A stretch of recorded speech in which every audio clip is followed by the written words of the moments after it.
আচ্ছা, লাস্ট ক্লাসে অর্থাৎ কালকেই তোমাদের হচ্ছে লেকচার 2 হয়েছিল। তো লেকচার 2 তে আমরা হিস্ট্রি অফ সিমেন্ট পড়েছিলাম। তোমাদের কি এখানে কোনো প্রশ্ন আছে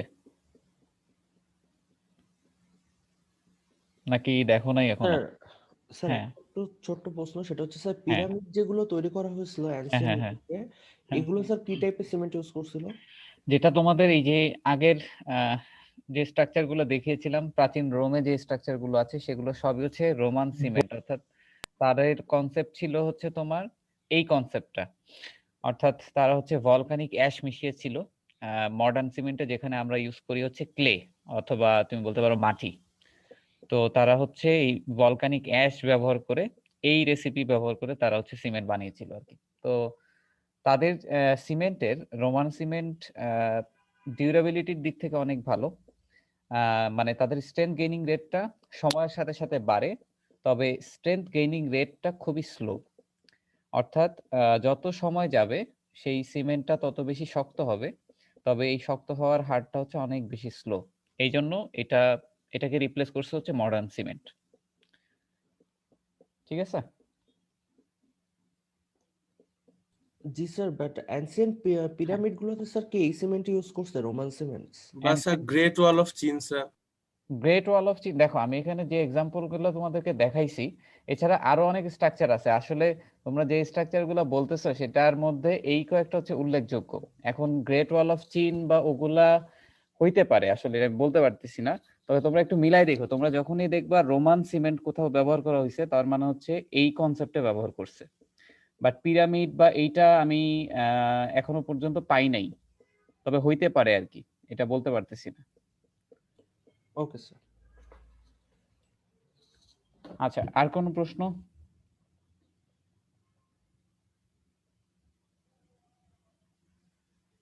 অর্থাৎ তোমরা এই হিসাবটা বুঝতে পারো যে 1800 সালের আগে অথবা 1824, 1843, 1800-র আগে যদি কোনো স্ট্রাকচার দেখো, তাহলে তোমাকে ধরে নিতে হবে যে সেগুলো হচ্ছে ম্যাক্সিমাম এইগুলো, এবং এখনো পর্যন্ত যেগুলো ডিউরেবিলিটির দিক থেকে টিকে আছে সেই স্ট্রাকচারগুলো হচ্ছে রোমান সিমেন্টের আন্ডারে পড়ছে। আর 1800 সালের পরের দিকে যে স্ট্রাকচারগুলো দেখবা সেগুলো হচ্ছে ডেফিনেটলি আমাদের মডার্ন সিমেন্টের কনসেপ্টে করা। কারণ যখন মডার্ন সিমেন্টের কনসেপ্ট আমরা পেয়ে গেছি, তখন আর 1800-র আগের যেটা, অর্থাৎ যেটা আমাদের রোমান সিমেন্ট, সেই সিমেন্টের দিকে আমরা যাই নাই। আর এখানে তোমাদের মূলত তিনটা গুরুত্বপূর্ণ ইয়া সম্পর্কে দেখানো হয়েছে, বাট এর মাঝেও আসলে অনেক বেশি ইমপ্রুভমেন্ট হয়েছে, অনেক কিছু হয়েছে। বাট উল্লেখযোগ্য তিনটা এখানে দেওয়া হয়েছে, যে নন হাইড্রোলিক সিমেন্ট, তারপরে আসলে তোমাদের রোমান হাইড্রোলিক সিমেন্ট, আর লাস্ট হচ্ছে তোমাদের মডার্ন সিমেন্ট। তার মানে অবশ্যই তোমাদের যেই স্ট্রাকচারের আবিষ্কার সালটা একটু দেখো, তাহলে তোমরা মিলাইতে পারবে আর কি। ঠিক আছে? কারণ 1800 সালের আগে তো আর তোমার মডার্ন সিমেন্ট তৈরি হয় নাই, এভাবে বুঝতে পারো আর কি। জি স্যার। আচ্ছা, তাহলে তোমরা এইগুলা একটু দেখো, তোমাদের পরীক্ষায় প্রশ্ন অনেকভাবে আসতে পারে। পরীক্ষায় যদি তোমাদের কাছে হিস্ট্রি অফ সিমেন্ট আসে, তাহলে তোমাদের কিভাবে লিখবা, এখানে দেখো স্লাইডে সবকিছুই আছে, তবে স্লাইডের মতোই হইতে হবে এমন কোনো কথা নাই। তোমরা বেসিক্যালি রিয়াকশন গুলো ভালো করে খেয়াল করবা, রিয়াকশন গুলো ঠিকঠাক মতো লিখবা। আর রিয়াকশন যদি তুমি পারো, উপরের বর্ণনা কিন্তু তুমি যদি ক্লাসটা করে থাকো আর যদি একবার স্লাইডটা রিডিং করে থাকো, আমার মনে হয় এটা তোমাদের অসুবিধা হবে না। অর্থাৎ নিজের মতো গুছায় লিখবা, আহ, মানে বুঝে ফেলে নিজের মতো গুছায় লিখলেই হবে, নট নেসেসারি যে স্লাইডের মতো হতে হবে। আর হিস্ট্রি অফ সিমেন্ট যদি আসে, তাহলে ডেফিনেটলি পরীক্ষায় অ্যান্সার করবা কিভাবে, যে ধরো নন হাইড্রোলিক সিমেন্ট সম্পর্কে লিখলা, এই সিমেন্টের সুবিধাটা লিখবা, অসুবিধাটা লিখবা। এরপরে যখনই তুমি পরবর্তী সিমেন্ট নিয়ে লিখবা, তখন সেই পরবর্তী সিমেন্টটা কিভাবে নন হাইড্রোলিক সিমেন্টকে উন্নতি করলো, নন হাইড্রোলিক সিমেন্টের ঘাটতিটাকে পুরাই দিল, এবং এই সিমেন্টের কি কি সমস্যা দেখা দিল সেগুলা লিখবা। এরপরে আবার তুমি মডার্ন সিমেন্ট যখন লিখবা, তখন হচ্ছে রোমান সিমেন্টের অসুবিধাটাকে কিভাবে মডার্ন সিমেন্ট মানে পূরণ করলো, অর্থাৎ আগের সিমেন্টের সাথে একটু রিলেট করে লিখবা। আর এখানে রিয়াকশন গুলো লিখে দিবা। এই তো, আর মোটামুটি আহ, এখান থেকে আর তেমন ঝামেলা নাই। তো এইভাবে তোমরা দেখো। তাহলে আমরা কি নেক্সট টপিকে যাবো আজকে? জি স্যার। ওকে, তাহলে নেক্সট টপিকে যাই। স্যার হ্যাঁ স্যার বলো। ল্যাব রিলেটেড একটা কোশ্চেন ছিল স্যার। আপনি যে বলেছিলেন স্যার টেবিল ডেটা শিট, ওটা আমাদের ভার্সিটিতে দেওয়া আছে স্যার। ওখানে তো স্যার পাইনি স্যার, ওনারা বলছিল কোনো শিট বলে নাই এরকম। তাহলে মনে হয় তারা করে নাই, কারণ তারা করে রাখে তো সবসময়, এবার তারা ধরে রাখছে যে মানে লাগবে না মানে অনলাইনে। তাহলে তুমি এটা স্যার আছে স্যার, আছে স্যার। আছে? হ্যাঁ, ডাটা শিট তো মানে আছে, মানে কম ছিল হয়তো, ও যখন গেছে তখন হয়তো ফুরায় গেছে টাইপের কিছু। আচ্ছা, হতে পারে। তুমি একটু তাহলে খোঁজ খবর নাও, আর যদি তোমার ঝামেলা হয় তাহলে তুমি হাতেও তো করতে পারবা, সমস্যা নাই। স্যার আরেকটা কোশ্চেন ছিল একটু স্যার, যে হুম। স্যার আপনি যেই ডাটা টেবিলটা দিয়েছেন ওখানে স্যার হ্যাঁ। ইনিশিয়াল আর ফাইনাল রিডিংটা কি একটু গড়মেলে লাগছে আর কি। মানে কিভাবে? মানে স্যার ইনিশিয়াল রিডিংটা দেখা যাচ্ছে 10, ফাইনাল রিডিংটা 8 এরকম আসছে। হ্যাঁ, তোমাদের স্কেল কিন্তু দুইটা ছিল, আমি কিন্তু জি, অন্য স্যার। স্কেলের ভ্যালু দিছি। আচ্ছা আচ্ছা, ঠিক আছে ঠিক স্যার। আছে, মানে তোমাদেরকে আমি ক্লাসে করাইছি যেটা, সেটা ছিল একটা স্কেলেরটা, আর তোমাদেরকে যেটা আমি দিয়েছি সেটা অন্য স্কেল। একটা স্কেল দেখবা কালো, যেটা মনে হয় উপর থেকে নিচে নামলে হচ্ছে ভ্যালু বাড়ে, আমার ঠিক মনে নাই। আর একটা ছিল রেড, যেটা হচ্ছে উল্টাটা হয়, মানে উপর আচ্ছা, থেকে নিচে নামলে উল্টা কাহিনী হয়, এই জন্য আর কি। তোমরা পার্থক্য করে জাস্ট পেনিটেশন বের করবে, আর তো ঝামেলা নাই। ওকে জি স্যার, ওকে স্যার। ওকে, তাহলে ঠিক আছে, বাকি প্রশ্ন ল্যাবে হবে, আমাদের এখন সময় নেই। তো আমরা লেকচার 3 দেখবো আজকে, মানে আমরা হিস্ট্রি পড়ে ফেলছি, এখন আমাদের পড়তে হবে হচ্ছে ম্যানুফ্যাকচারিং অফ সিমেন্ট, আমাদের সেকেন্ড টপিক। তো ম্যানুফ্যাকচারিং অফ সিমেন্ট, দেখো যে এটা তোমরা কেমিস্ট্রিতে পড়েছিলা, তো এখানেও আমরা আসলে মোটামুটি সংক্ষেপেই বোঝার চেষ্টা করব। ম্যানুফ্যাকচারিং অফ সিমেন্ট, সিমেন্টের ম্যানুফ্যাকচারিং অর্থাৎ উৎপাদন দুইভাবে হতে পারে। একটা হচ্ছে তোমাদের ড্রাই প্রসেস, আর একটা হচ্ছে তোমাদের ওয়েট প্রসেস। তো ড্রাই প্রসেস আর ওয়েট প্রসেস দুইটাই আমরা শিখব। আজকে আমরা শুধুমাত্র ওয়েট প্রসেসটাই শিখব। আর ওয়েট প্রসেস যদি আমরা শিখতে পারি তাহলে ড্রাই প্রসেসটা একদম ইজি। অল্প কিছু পার্থক্য আছে, যেটা মানে ওয়েট প্রসেস শিখতে পারলে তুমি ড্রাই প্রসেসও পারবা আর কি। আচ্ছা, এখন আসো ওয়েট প্রসেস। তার আগে তোমাদেরকে একটু বলি যে সিমেন্টের ম্যানুফ্যাকচারিং এর আগে সিমেন্টের মধ্যে মূল উপাদান কি থাকে, গত ক্লাসে বলেছিলাম, বলো। সিমেন্টের স্যার মধ্যে ক্যালসিয়াম কার্বনেটটাকে স্যার প্রথমে স্যার তাপ দিয়ে করা হচ্ছে স্যার, তারপরে স্যার সিলিকন ডাইঅক্সাইড স্যার দিচ্ছে স্যার।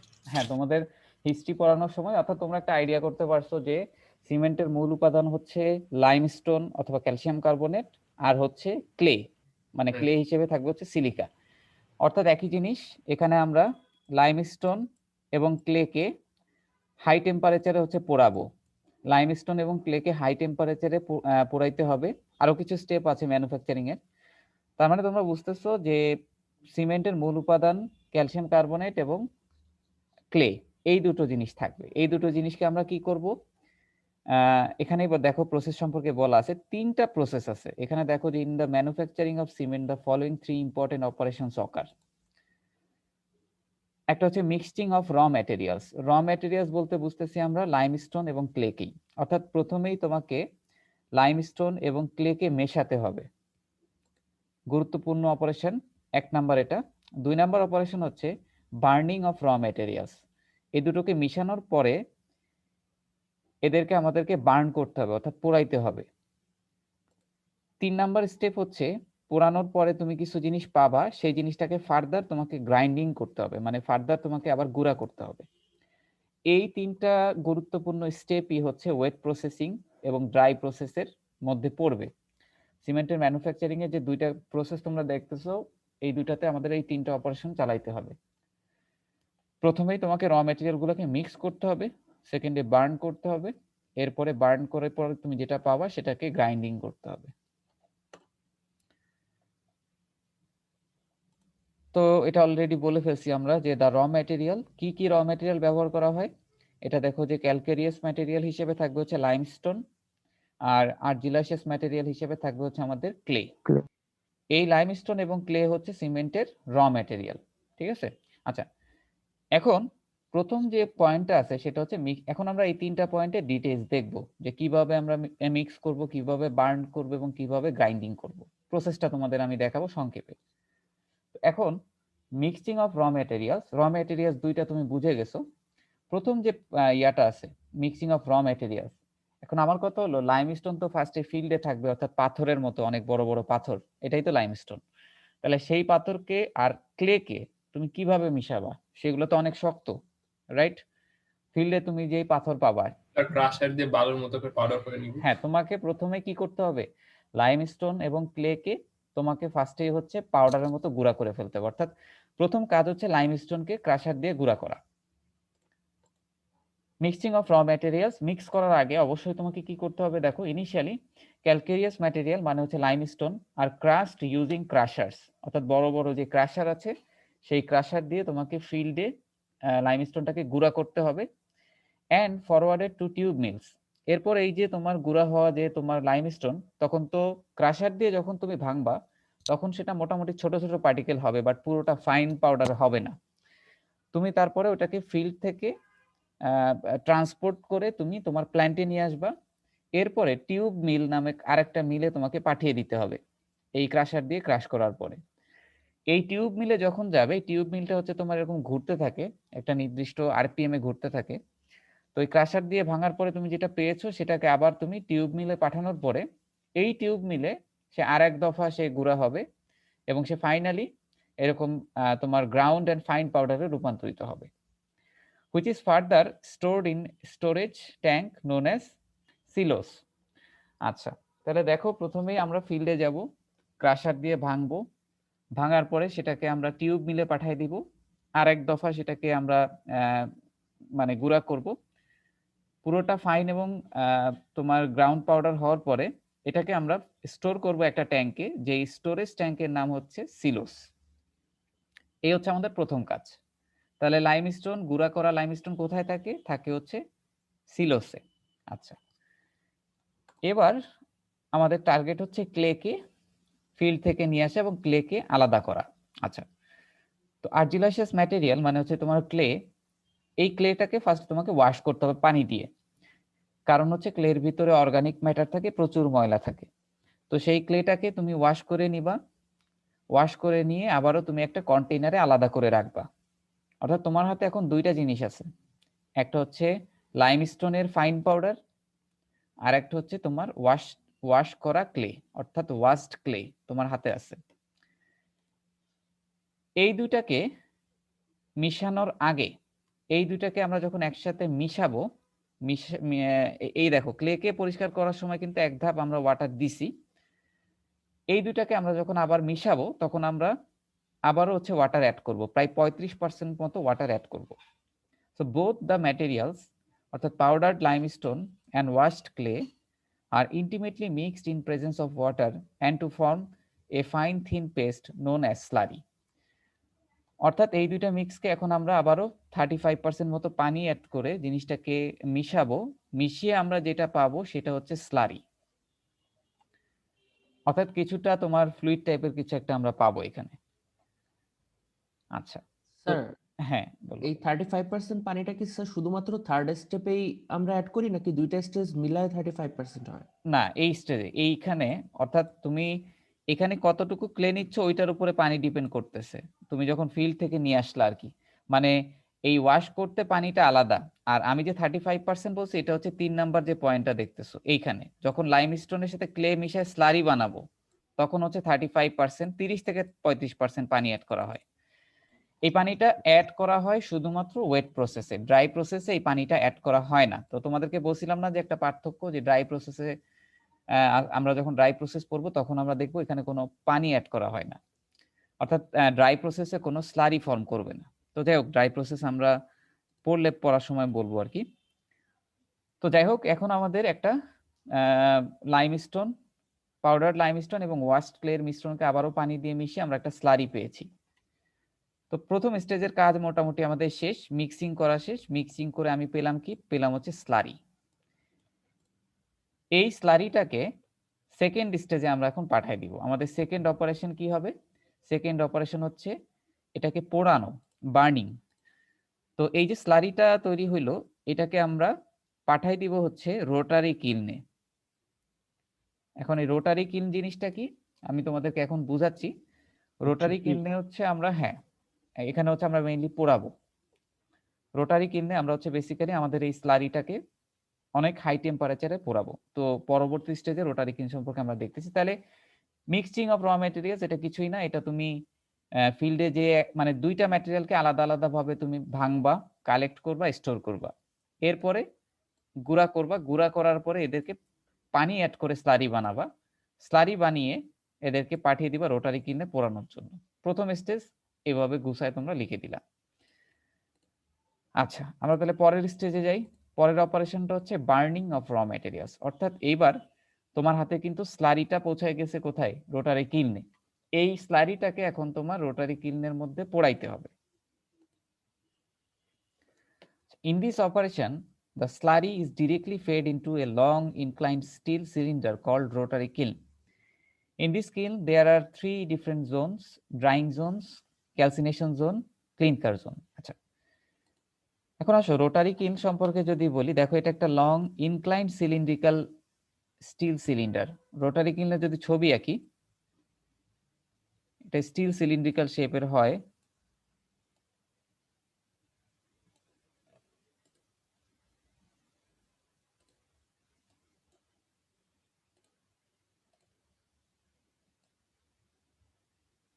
এটা আসলে এভাবে শোয়ানো থাকে, এভাবে তোমার ইনক্লাইন একটা সার্টেন অ্যাঙ্গেলে শোয়ানো থাকে। আর এইটা রোটারি কিল, তার মানে কিন্তু এটা নির্দিষ্ট একটা স্পিডে ঘুরতে থাকে। আমি তোমাদেরকে আমরা যেহেতু সিমেন্ট জাস্ট ম্যানুফ্যাকচারিং প্রসেস পড়তেছি, আমি আসলে জিনিসটাকে কঠিন করতে চাচ্ছি না, তোমাদেরকে বেসিক জিনিসটাই দেখাতে চাচ্ছি। এখানে কত আরপিএম এ ঘুরে, রোটারি কিলটা কত অ্যাঙ্গেলে শোয়ানো থাকে, কত লম্বা হয়, এগুলো নিয়ে আমি আর কথা বলতে চাচ্ছি না, এই জন্য আমি স্লাইডেও দেই নাই। তো এই জিনিসটাকে বেসিক্যালি রোটারি কিলের নিচে আগুন দেয়া হয়, মানে এখানে আমরা জিনিসটাকে পোড়াবো, বাট এই তোমার কয়লার ব্যাপারটা থাকে হচ্ছে নিচে, রোটারি কিলের নিচে। তো এই রোটারি কিলের মধ্যে 3টা জোন থাকে। তো আমাদের এই যে স্লারিটা পেয়েছি সেটা 3টা জোনে যাবে, 3টা জোনে যাবে। তো 3টা জোনের মধ্যে প্রথম যেটা, এটা হচ্ছে তোমার আমাদের ড্রাইং জোন। মাঝখানের যেটা, সেটা হচ্ছে আমাদের ক্যালসিনেশন জোন। আর একেবারে লাস্টে যেটা, সেটা হচ্ছে ক্লিনকার জোন। এখন আমাকে একটু বলো, আমাদের যেই স্লারিটা থাকবে সেটা প্রবেশ করবে হচ্ছে এইখান থেকে, অর্থাৎ উপর থেকে আমরা দিব। আমাদের কয়লাটা হচ্ছে নিচে, আর উপর থেকে আমরা এই স্লারিটাকে ফেলাবো। তো এই স্লারিটা প্রথম জোন পার করবে, ঘুরতে ঘুরতে কিছুক্ষণ পরে দ্বিতীয় জোন পার করবে, এরপরে এটা 3 নাম্বার জোনে পৌঁছাবে এবং ফাইনালি আমরা সিমেন্ট পেয়ে যাব। তো এখন তোমরা এই ছবিটা দেখে বলো কোন জোনে তাপমাত্রা সব থেকে কম থাকবে? স্যার 1 নম্বর জন্য। তার উপরে সবচেয়ে হ্যাঁ, সব থেকে উপরে তাপমাত্রা কম থাকবে। কেন? কারণ হচ্ছে আমাদের তাপ হচ্ছে নিচে।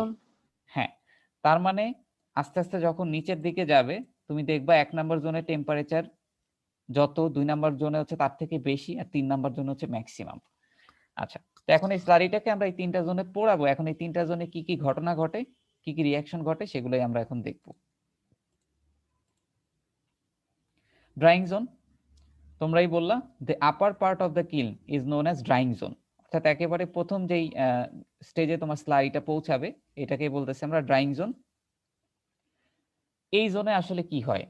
এই জোনে তোমার দেখো, তুমি স্লারিটাকে পাঠাই দিছো হচ্ছে ড্রাইং জোনে। স্লারি মানে কি? ওটার মধ্যে কিন্তু লাইমস্টোন আছে, ওটার মধ্যে ক্লে আছে, ওটার মধ্যে তোমার পানি আছে। ড্রাইং জোনের কাজ হচ্ছে তোমার এই পানিটাকে একেবারে ইভাপোরেট করে দেয়া। In this zone water is evaporated at a temperature of 100 থেকে 400 ডিগ্রি। আচ্ছা, এই ড্রাইং জোনের তাপমাত্রা সাধারণত 100 থেকে 400 ডিগ্রি হয়ে থাকে, তাপমাত্রাটা আস্তে আস্তে বাড়তে থাকে আর কি। তো 100 থেকে 400 ডিগ্রি সেন্টিগ্রেড তাপমাত্রায় এই ড্রাইং জোনের মূল কাজ হচ্ছে স্লারির মধ্যে থাকা যত পানি আছে সেগুলোকে ইভাপোরেট করে দেয়া। এটাই হচ্ছে প্রথম কাজ ড্রাইং জোনের। এখানে আর কোনো রিয়াকশনও হয় না, কিচ্ছু হয় না। এখানে তোমার শুধুমাত্র পানিটাকে বের করে দেয়া হয় স্লারি থেকে। এখন তুমি বলতে পারো, পানিকে যদি বেরই করে দেই তাহলে পানিটা অ্যাড করছিলাম কেন? পানি অ্যাড করার পিছু মূল একটা কারণ ছিল, সেটা হচ্ছে এই দুইটা মিক্সকে হোমোজিনিয়াসলি মিশানোর জন্য। এটা ছাড়া আর কিচ্ছু না। তো ড্রাই প্রসেসে আবার পানি অ্যাড করে না, তো ওইটা আবার আলাদা, ওইটার সময় আমি বলবো। তো এখানে ওয়েট প্রসেসে পানি অ্যাড করার একটা মেইন রিজন হচ্ছে হোমোজিনিয়াস যেন একটা তুমি স্লারি পাও। এই স্লারি থেকে এবার তুমি পানি দূর করে দাও। 100 থেকে 400 ডিগ্রি সেন্টিগ্রেড তাপমাত্রায় ড্রাইং জোনের তাপমাত্রাগুলো একটু মনে রাখবা। এর পরের জোনটা কি, আমাদের স্লারিটা মধ্যে এখন পানি ইভাপোরেট হয়ে গেছে, সেটা কিন্তু আর স্লারি নাই, যা আছে বাকিটুকু সেটা পৌঁছে যাবে সেকেন্ড যে জোনটা, সেটা হচ্ছে ক্যালসিনেশন জোন। তাহলে ক্যালসিনেশন জোনে কি হয়, the central part of the king, অর্থাৎ এটা কিন্তু মাঝখানের পার্টটা, এখানে তাপমাত্রা থাকে হচ্ছে 1000 ডিগ্রি সেলসিয়াস। তার মানে দেখো তাপমাত্রা আস্তে আস্তে বাড়তেছে। এখানে কি হচ্ছে, এই রিঅ্যাকশনের সাথে আমরা পরিচিত, এখানে তোমার যে লাইমস্টোন থাকতেছে, যে গুড়া লাইমস্টোনটা, সেইটা ক্যালসিয়াম অক্সাইড বা কুইক লাইমে রূপান্তরিত হচ্ছে এবং কার্বন ডাইঅক্সাইড তৈরি হচ্ছে। এই কার্বন ডাইঅক্সাইডটা আবার বের হওয়ার জন্য অন্য একটা রাস্তা আছে, তোমার এই কিল্ন থেকে কার্বন ডাইঅক্সাইডটা বের হয়ে যায়, শুধুমাত্র এই ক্যালসিয়াম অক্সাইডটাই তোমার ইসের মধ্যে থাকে। এই যেখানে বলা আছে যে carbon dioxide evaporates from the slurry and small lumps formed which may be called nodules. আচ্ছা, ক্যালসিনেশন জোনে 1000 ডিগ্রি সেন্টিগ্রেড তাপমাত্রায় এই রিঅ্যাকশনটা সম্পন্ন হয়, কার্বন ডাইঅক্সাইডটা তোমার উড়ে যায়। এই কার্বন ডাইঅক্সাইডটা উড়ে যাওয়ার কারণে আমরা কিছু স্মল লাম্পস খুঁজে পাই, এই স্মল লাম্পস গুলাকে বলে হচ্ছে তোমার নডিউলস। অর্থাৎ ক্যালসিনেশন জোনে যে জিনিসটা তৈরি হচ্ছে সেটা হচ্ছে ছোট ছোট লাম্পস, এই লাম্পসটার নাম হচ্ছে নডিউলস। আমাদের ক্যালসিনেশন জোনটা এখানেই শেষ। তাহলে ড্রাইং জোন বুঝলাম, ক্যালসিনেশন জোন বুঝলাম, আমাদের হাতে এখন আছে হচ্ছে স্মল লাম্পস বা যেটাকে বলতেছি নডিউলস। এই নডিউলসটা এখন চলে যাবে হচ্ছে লাস্ট যে জোনটা, সেটা হচ্ছে ক্লিনকার জোনে।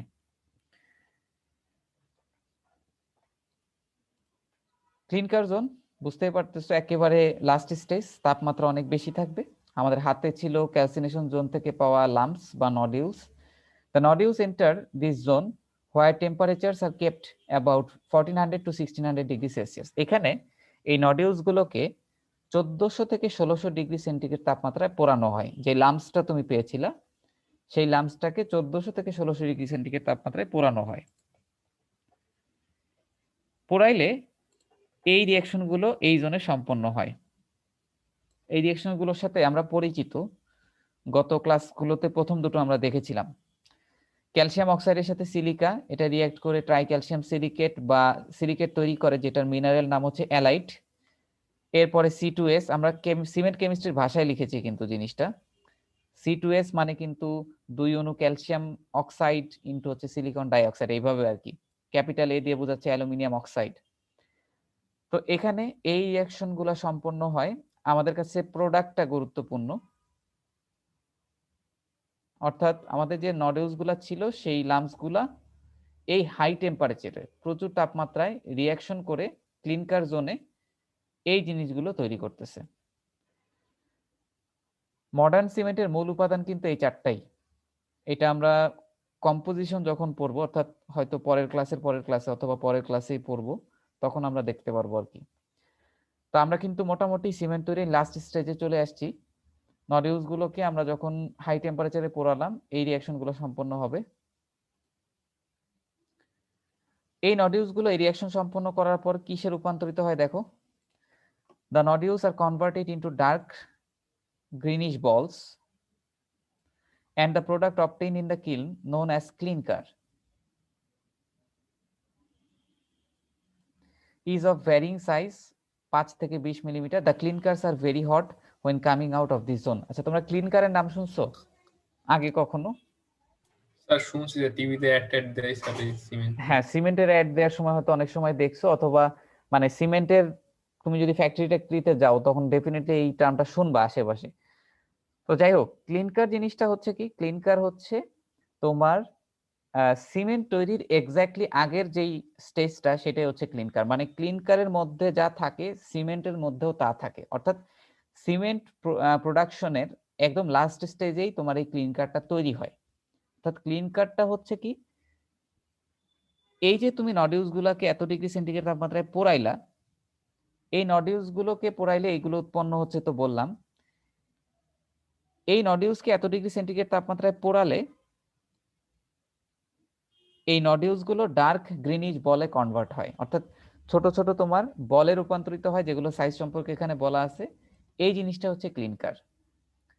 অর্থাৎ তোমাকে যদি বলে ক্লিনকার কাকে বলে, তুমি বলবা সিমেন্ট উৎপাদনের সময় ক্লিনকার জোনে নডিউলস গুলোকে 1400 থেকে 1600 ডিগ্রি সেন্টিগ্রেড তাপমাত্রায় পোড়ালে যেই প্রোডাক্ট পাওয়া যায় সেটাই হচ্ছে ক্লিনকার। ক্লিনকারের বৈশিষ্ট্য কি? এটা ডার্ক গ্রিনিশ বলের মতো এবং এটা পাওয়া যায় হচ্ছে কিলনের মধ্যে এবং এটার সাইজ হচ্ছে 5 থেকে 20 মিলিমিটার। ক্লিনকারের মধ্যে কি থাকে? থাকে হচ্ছে এই 4টা জিনিস। ক্লিনকারের মূল উপাদান এই 4টা জিনিস। এটা কিন্তু এই 4টা সিমেন্টেরও মূল উপাদান। ক্লিনকার, এখান থেকে তুমি বলতে পারো যে ক্লিনকার এই জোন থেকে তৈরি হয় এবং ক্লিনকার হচ্ছে খুবই গরম এবং এটা তোমার ক্লিনকার জোনে পাওয়া যায়। তার মানে সিমেন্ট তৈরির একদম লাস্ট স্টেজটাই হচ্ছে ক্লিনকার। এখন এই নডিউলস গুলোকে 1400 থেকে 1600 ডিগ্রি সেন্টিগ্রেড তাপমাত্রায় পোড়ালে তুমি ক্লিনকার পেলা। তো ক্লিনকারের এখানে বলা হলো যে ডার্ক গ্রিনিশ বলের মতো। তো এখন আমরা কিছু ছবি দেখি ক্লিনকারের। ক্লিনকার গুলো হচ্ছে এরকম। তো আমাদের সিমেন্ট হচ্ছে একদম পাউডারের মতো। সিমেন্ট আর ক্লিনকারের মধ্যে পার্থক্য হচ্ছে এই শেপটার মধ্যে। এবং ক্লিনকার হচ্ছে একদম গরম, কেবলমাত্র কিলন থেকে বের হয়েছে, উৎপন্ন হয়েছে। তো এরকম তোমার মোটামুটি স্ফেরিক্যাল শেপের বলের মতো হয়ে থাকে। এটা হচ্ছে ক্লিনকার। আর ক্লিনকারের মাইক্রোস্কোপিক ভিউ যদি আমরা দেখি, তোমাদেরকে একটু আগেই বললাম যে ক্লিনকারের মূল উপাদান হচ্ছে এইগুলা, C3S, C2S, C3A এবং C4AF। তো ক্লিনকারকে যদি আমরা মাইক্রোস্কোপের নিচে রাখি, আমরা কিন্তু এই জিনিসগুলোই দেখবো, যে অ্যালাইট। অ্যালাইট মানে হচ্ছে তোমার C3S। এই ব্লুইশ যেগুলো দেখতেছো সেগুলো হচ্ছে অ্যালাইট। এগুলো কিন্তু মডার্ন সিমেন্টেও থাকে, ক্লিনকারের মধ্যেও অবশ্যই থাকবে। ক্লিনকার আর সিমেন্ট কিন্তু কাইন্ড অফ একই জিনিসই, কারণ ক্লিনকারটা তোমার আগে তৈরি হচ্ছে আর ক্লিনকারটাকে প্রসেস করে আমরা সিমেন্ট তৈরি করতেছি। তার মানে ক্লিনকারের যেই উপাদান আর সিমেন্টের উপাদান সেম। অ্যালাইট যেটা দেখতেছি এটা মডার্ন সিমেন্টের C3S। এই C3S প্রায় মনে করো মডার্ন সিমেন্টের মধ্যে 60 থেকে 65% থাকে। আর এখানে দেখো একটু ডার্ক ব্রাউনিশ কালার, যেটা ডার্ক ব্রাউনিশ কালারের, এটা হচ্ছে আমরা বলতেছি হচ্ছে বি-লাইট। এই বি-লাইটের সংকেত হচ্ছে C2S। এটাও মডার্ন সিমেন্টে তোমার 10 থেকে 20% মতো থাকে। এছাড়াও আমরা যে দুইটা প্রোডাক্ট বললাম C3A এবং C4AF, এগুলো হচ্ছে তোমার লাইট কালারের। এই দেখো মাঝখানে মাঝখানে গ্রে রঙের, যেটা এটাকে বলতেছি আমরা C3A এবং C4AF। তো ক্লিনকারের মূল উপাদান হচ্ছে এইগুলা। আচ্ছা, তার মানে আমরা ক্লিনকার জোন থেকে নডিউলসকে পুড়িয়ে যেটা পেলাম সেটা হচ্ছে রাউন্ডেড শেপের ক্লিনকার পেলাম। কিন্তু আমরা এখনো কিন্তু সিমেন্ট পাই নাই। তো এখন আমরা সিমেন্ট পাওয়ার দিকে চলে যাব। অর্থাৎ আমাদের সেকেন্ড অপারেশনের কাজ কিন্তু শেষ। প্রথম অপারেশন ছিল মিক্স করা, mixing of raw materials. Second operation ছিল হচ্ছে তোমার বার্নিং করা, বার্নিং অফ র ম্যাটেরিয়ালস, যেটা কিনা তোমার 3টা জোনে ড্রাইং জোন ছিল। তারপরে আমরা আরেকটা পেলাম ক্যালসিনেশন জোন এবং আরেকটা হচ্ছে ক্লিনকার জোন। পুড়িয়ে ফাইনালি আমরা পেলাম হচ্ছে ক্লিনকার। আর লাস্ট যে অপারেশনটা সেটার নাম ছিল হচ্ছে তোমাদের গ্রাইন্ডিং। কেউ কিছু বলবা? যদি না বলো একটু মিউট করো, কারো মনে হয় ইয়া অন আছে।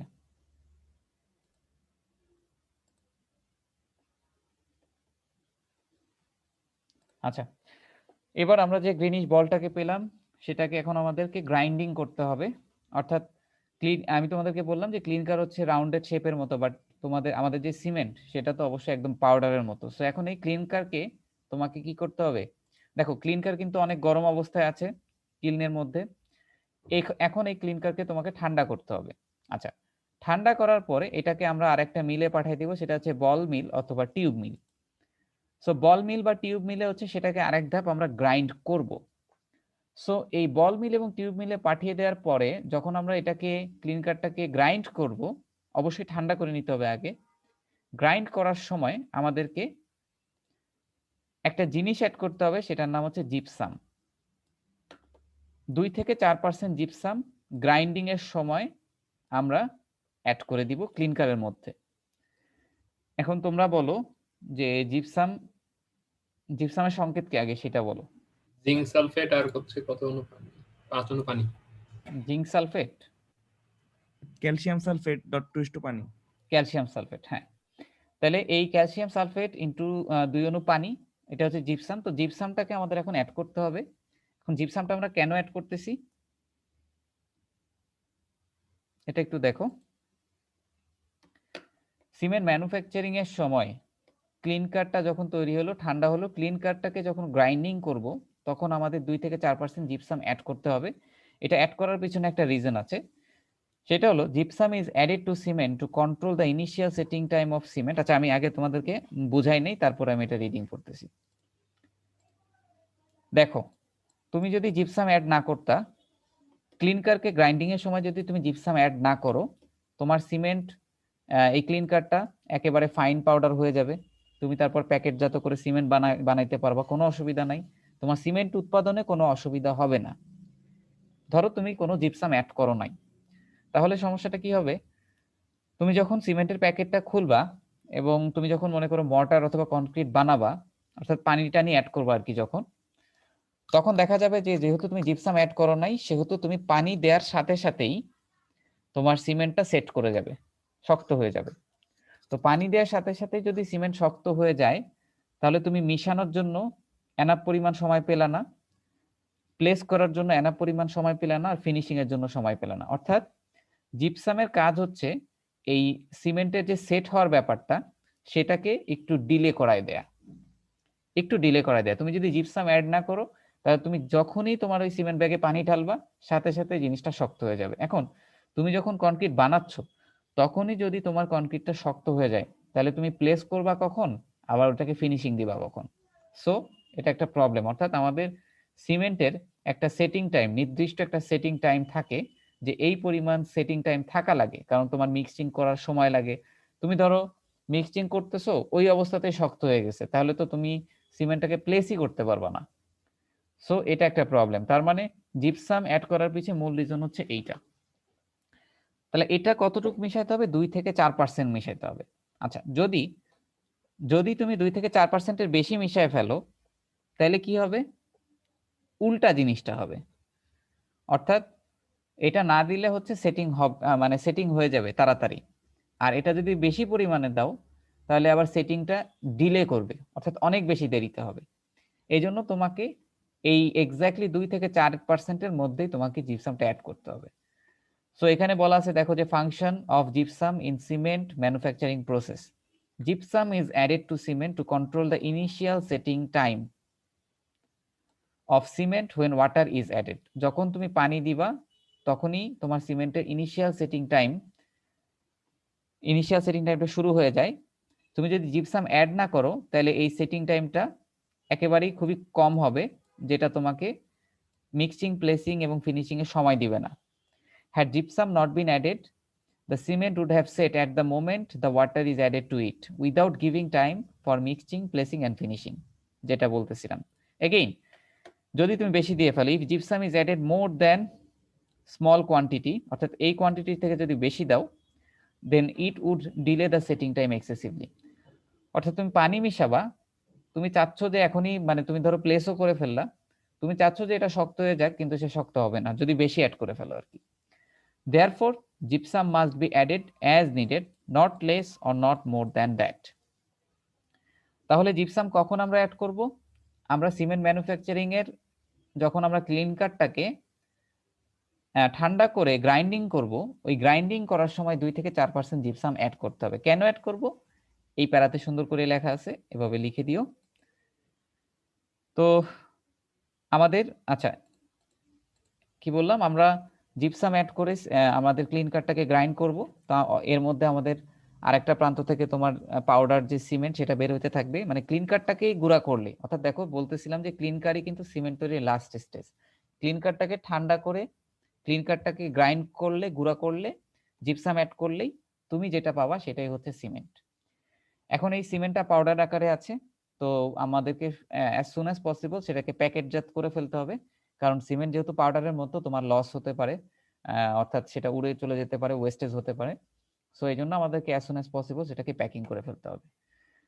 তো এটার একটা ফ্লো ডায়াগ্রাম দেখো। এটার ফ্লো ডায়াগ্রাম হচ্ছে যেটা বললাম, সেটা হচ্ছে এখানে আছে, যে ফার্স্টেই তুমি লাইমস্টোনকে ক্রাশার দিয়ে ক্রাশ করবা, ক্রাশার দিয়ে ক্রাশ করার পরে ফার্দার তুমি আরেকবার তাকে গ্রাইন্ডিং করবা, এরপর তুমি স্টোর করবা একটা ট্যাঙ্কে, যেটার নাম হচ্ছে সাইলোস। হ্যাঁ, সাইলোস ট্যাঙ্কে তুমি এটাকে স্টোর করবা। তাহলে এটা হচ্ছে লাইমস্টোন। এরপর দেখো ক্লেকে আবার তুমি ক্রাশ করবা, ক্রাশ করার পরে তুমি গ্রাইন্ডিং করবা, গ্রাইন্ডিং করার পরে এটাকে আমাদেরকে ওয়াটার অ্যাড করে দিতে হবে। ওয়াটার অ্যাড করার পরে এই দুইটা মিক্সকে এবার একত্রিত করব আমরা কোথায়? এটাকে আমরা মিক্স করব এই জায়গাতে, রোটারি বল মিলে স্লারি ফর্ম করবে যেহেতু পানি আছে। অর্থাৎ আগের যে বর্ণনাটা দিলাম সেটা সংক্ষিপ্ত রূপে এখানে দেখতেছি আমরা। অর্থাৎ এই পর্যন্ত যেটা বললাম সেটা হচ্ছে তোমাদের mixing of raw materials, 1 number যে অপারেশনটা ছিল। এবার আমরা সেকেন্ড অপারেশনে যাব, অর্থাৎ এই স্লারিটাকে পাঠিয়ে দিব হচ্ছে রোটারি কিলনে। রোটারি কিলনের এখানে দেখো কোল লেখা, অর্থাৎ রোটারি কিলনে তাপ দিতে হবে। সো তাপ দিলাম, রোটারি কিলনের মধ্যে 3টা জোনে রিয়াকশন কমপ্লিট হলো, সেটা আমরা ডিটেইলস দেখলাম। আমরা পেলাম হচ্ছে ক্লিনকার, যেটা হচ্ছে গ্রিনিশ গ্রে কালারের বলের মতো। এই ক্লিনকারটাকে আমরা ঠান্ডা করলাম, ঠান্ডা করে আমরা ক্লিনকারটাকে ফার্দার গ্রাইন্ডিং করব। ক্লিনকারটা গ্রাইন্ডিং এর সময় দেখো জিপসাম অ্যাড করা হয়েছে, জিপসামটাকে অ্যাড করে দিয়েছি গ্রাইন্ডিং এর সময়। এরপর ফাইনালি আমরা সিমেন্টটাকে প্যাকিং এবং ডিস্ট্রিবিউশন করব। এই হচ্ছে wet process of cement manufacturing. Sir হ্যাঁ বলো। এখানে স্যার ক্যালকুলেশনের সময় আমরা তো 1000 টেম্পারেচার ইউজ করছি, 1000 ডিগ্রি, কিন্তু আমরা হ্যাঁ যে হিস্ট্রিটা যখন পড়ছিলাম হ্যাঁ তখন হ্যাঁ দেখছিলাম যে এটা ছিল 2200 ডিগ্রির কাছাকাছি। আচ্ছা, এটা তখন আসলে ওয়েট প্রসেস ছিল না, বা তখনকার প্রসেস হচ্ছে অন্যরকম। তোমাদের পুরো মডার্ন একটা প্রসেস দেখাচ্ছি, আর তোমাদেরকে যখন 2200 ডিগ্রি ফারেনহাইটের যেটা দেখানো হয়েছে ওটা একদম আগেরটার। এখানে তাপ একটু কম লাগার কারণ কি, তুমি জিনিসটাকে পুরো ফাইন পাউডারে রূপান্তরিত করে নিয়ে করতেছো, বাট আগে তো এই জিনিসটা এতটা ফাইন হইতো না, যার কারণে তোমার টেম্পারেচার অত বেশি লাগতো না জিনিসটাকে ভাঙার জন্য। সো অনেকগুলা রিজন আছে আর কি। আবার ওখানে যেটা তোমরা 2200 দেখতেছো, কিছু কিছু সোর্সে আছে 2000ও আছে। সো ওটা আসলে ফিক্স কোনো কিছু না। এই জন্য দেখবা যে আমি ম্যাক্সিমাম ক্ষেত্রে টেম্পারেচারটাকে অ্যাভয়েড করছি অ্যানসিয়েন্টের ক্ষেত্রে। তো যেগুলো আমি কনফার্ম হয়েছে ওগুলাই জাস্ট হচ্ছে তোমাদেরকে এখানে দেওয়া হয়েছে আর কি। সো এখানে দেখবে এক ধরনের টেম্পারেচার, আবার আমরা ড্রাই প্রসেস পড়ার সময় সেখানে টেম্পারেচার কম লাগতে পারে। সো টেম্পারেচার জিনিসটা এভাবে ভ্যারি করতেছে। আর এখানে তুমি যেভাবে ফাইন করে ফেলতেছো জিনিসটাকে, এখানে আসলে এই জন্য অত বেশি টেম্পারেচার লাগে না। ঠিক আছে? জি স্যার, বুঝতে পারছি। স্যার জিপসামটা যে অ্যাড করতেছে এটা কি পাউডারই থাকে? জিপসাম অ্যাড করার পরে তো তুমি জিনিসটাকে গ্রাইন্ড করবা, তো আবার এটা ক্লিনকারের সাথে মিশানো থাকবে। সো জিনিসটা আলটিমেটলি পাউডারই থাকবে। সো এখানে আর কি তোমাদের যেই ইয়ার ব্যাপারটা চিন্তা হচ্ছে যে এখানে ড্রাই হবে কিনা, তো এখানে দেখো অনেকগুলো প্রসেস অ্যাভয়েড করা হয়েছে, মানে আমি বলি নাই কারণ এটা লেন্দি হয়ে যায়। এখানে তোমার অনেকগুলো সাইডে তোমার এয়ার ফ্লো করানো হয়, যাতে তোমার যদি কোনো ওয়াটার থাকে সেটা উড়ে যাওয়ার ব্যবস্থা থাকে আর কি। সো যদি তোমার কোনোভাবে ময়েশ্চার চলেও আসে, তো জিনিসটা বের হওয়ার জন্য আলাদা একটা রাস্তা থাকে আর কি। আলাদা এয়ার ইনসার্ট করে জিনিসটা থেকে এয়ার দূর করে, মানে তোমার ওয়াটার দূর করা হয় আর কি। মানে কোনোভাবে ওয়াটার আমরা লাস্ট ফাইনাল প্রোডাক্টে অ্যালাউ করব না, কারণ সিমেন্টটা পুরো ফাইন পাউডার আকারে বের হইতে হবে। আচ্ছা, বুঝতে পারছো? জি স্যার। আজকে তাহলে ড্রাই প্রসেসটা না পড়াই। তো আমাদের আজকে এই পর্যন্তই থাকলো। ওয়েট প্রসেসিং আমরা পড়লাম। এখন ওয়েট প্রসেসিং এ দেখো, তোমাদের যদি কোশ্চেন আসে যে ওয়েট প্রসেসিংটা ফ্লো ডায়াগ্রাম দিয়ে দেখাও, তাহলে তো তোমাদের আর কিছু করা লাগবে না, খালি এই ডায়াগ্রামটা আঁকবা। এই ডায়াগ্রাম আঁকার ক্ষেত্রে কিন্তু অনেক ভুল হয়, অনেক কিছু তোমরা অ্যাড করো না। যেমন জিপসামটা তোমরা ভুল জায়গায় দেখায় ফেলো। জিপসামটা অ্যাড করতে হবে কিন্তু গ্রাইন্ডিং এর সময়। তারপরে কোলের এই সিগন্যালটা দাও না। তারপর তুমি দেখা যাচ্ছে ওয়েট প্রসেসিং করতেছো, কিন্তু তুমি ওয়াটারই অ্যাড করলা না। তাহলে ওয়াটার অ্যাড না করলে কিন্তু এই ফ্লো ডায়াগ্রাম জিরো হয়ে যাবে, কারণ ওয়াটার যদি অ্যাড না করো তাহলে তো স্লারি ফর্ম করবে না, আর নিচে তোমার কিছুই হচ্ছে না। সো তোমাদের যদি ফ্লো ডায়াগ্রাম আসে তাহলে এটা এইভাবে জাস্ট ডায়াগ্রাম এঁকে দিবা। আর যদি তোমাদের কাছে বর্ণনা চাওয়া হয়, তোমরা মার্কস দেখে অ্যান্সার করবে, আগেই বলছি। তোমাদের বর্ণনা আসলে তোমরা প্রত্যেকটা স্টেজে জাস্ট রিয়াকশন গুলো এবং টুকটাক সেটার করেসপন্ডিং বর্ণনা, টেম্পারেচার গুলো, এই জোনগুলো, মানে গুরুত্বপূর্ণ যে বর্ণনাগুলো আছে আর কি, সেগুলোই এখানে লিখে দিবা আর কি। নিজের ভাষায় লিখবা, সমস্যা নাই, পড়ে বুঝার পরে। এই আর কি, এইভাবে ম্যানুফ্যাকচারিং অফ সিমেন্টের ওয়েট প্রসেস তোমরা দেখো। এখানে 3টা অপারেশন মাথায় রাখবা, যে মিক্সিং, বার্নিং আর গ্রাইন্ডিং। এরপর তুমি যদি রিয়াকশন মাথায় থাকে আর এই টেম্পারেচার গুলো যদি মাথায় থাকে, তাহলে কিন্তু তোমাদের খুব একটা ঝামেলা হবে না জিনিসটা। সো ধরো মার্কস আছে মনে করো যে 4 ওয়েট প্রসেসিং, এখন তুমি মনে করো যে অ্যান্সারে অনেক বড় হয়ে যাচ্ছে, তো গ্রাইন্ডিং এর সময় জিপসাম অ্যাড করছি 2 থেকে 4%, কেন অ্যাড করছি এটা লেখার দরকার নাই। মানে তুমি কোশ্চেনের মার্কস দেখে অ্যান্সার করবে। আবার যদি আসে 6 নাম্বারে, তখন তুমি সবকিছু ডিটেইলস আলোচনা করো। এই তুমি যেভাবে আলোচনা করো না কেন, লাস্টে ডায়াগ্রামটা এঁকে দিবা। আর ওই বাকি বর্ণনাগুলা ওগুলা তুমি যেগুলো মুখস্থ করার, যেমন হচ্ছে তোমাদের টেম্পারেচারটা মুখস্থ করতে হবে, রিঅ্যাকশন গুলো একবার দুইবার প্র্যাকটিস করলেই মাথায় থাকবে, এমন কোনো কঠিন রিঅ্যাকশন নাই। তারপরে তুমি নিজের মতো লিখে দিবা আর কি। ওকে, স্যার। এই কোর্সটা কিন্তু এভাবেই পড়তে হবে। তোমরা যদি মানে পুরাটা লাইন টু লাইন স্লাইড থেকে পড়তে যাও, বা মানে পুরাটা বইয়ের থেকে বা মুখস্থ করতে যাও, সোজা কথা মুখস্থ করতে যাও, তাহলে কিন্তু তুমি পারবা না। কারণ তুমি কয়টা লেকচার মুখস্থ করবা, এরকম টানা কয়েকবার চলতে থাকবে। সো এইভাবে পড়ো। আর এই কোর্সটা এত খারাপ কিছু না। এই কোর্সটা তুমি হ্যাঁ তোমরা বানাইতে পারো জিনিসটা মুখস্থের মতো, কিন্তু জিনিসটা যদি তোমরা বুঝে পড়ো, রিয়েলাইজ করে পড়ো, তাহলে কিন্তু খারাপ লাগবে না পড়তে। আর মুখস্থ, এটার কিন্তু মুখস্থ লেভেল অত বেশিও না যেটা তোমরা বলো। আমার মতে এটার মুখস্থ লেভেল কিন্তু অত বেশি না।